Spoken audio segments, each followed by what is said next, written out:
The CPIM staged a protest in Sonamura to condemn the Enforcement Directorate raid at the residence of Pinarayi Vijayan, CPIM member and former Kerala Chief Minister. Moving from the party office through Sonamura Market, the rally concluded with a street corner meeting at the Rabindra Chaumani.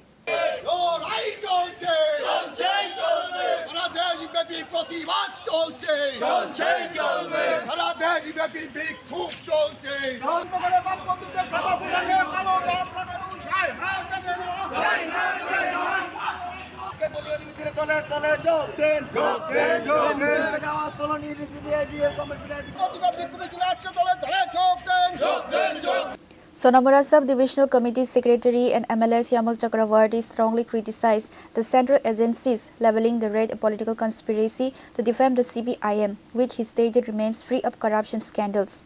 He also cited past central investigations like the Rose Valley case against former CM Manik Sarkar, alleging that central agencies selectively back off where ruling party leaders are implicated. Shokalbela Enforcement Department তারা কেরালাতে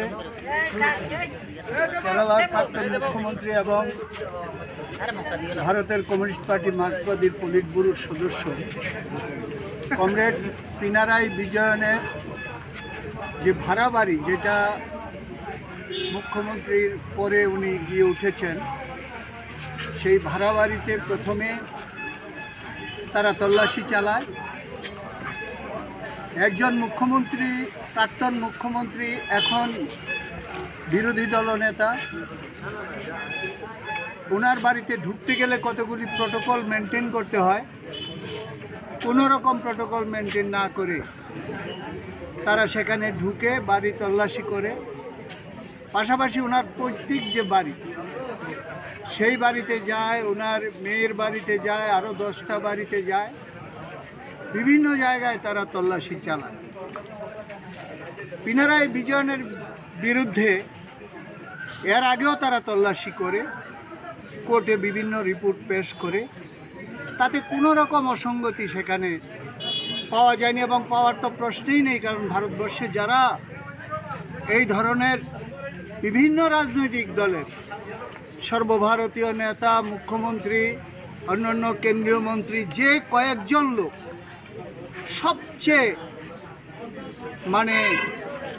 যারা সততার সাথে, শৃঙ্খলার সাথে আমাদের দেশকে এগিয়ে নিয়ে যাওয়ার জন্য যারা কাজ করেছে, যিনি প্রকৃতভাবেই একজন স্বাধীনতা সংগ্রামী এবং ওনার জীবনযাত্রা সহজ সরল, ওনার বাড়িতে আগের রিপোর্ট এই ধরনের দেওয়ার পরেও আবার সেখানে তারা এই তল্লাশি চালায়। Reporter Pranav Magatla, Chini Khora.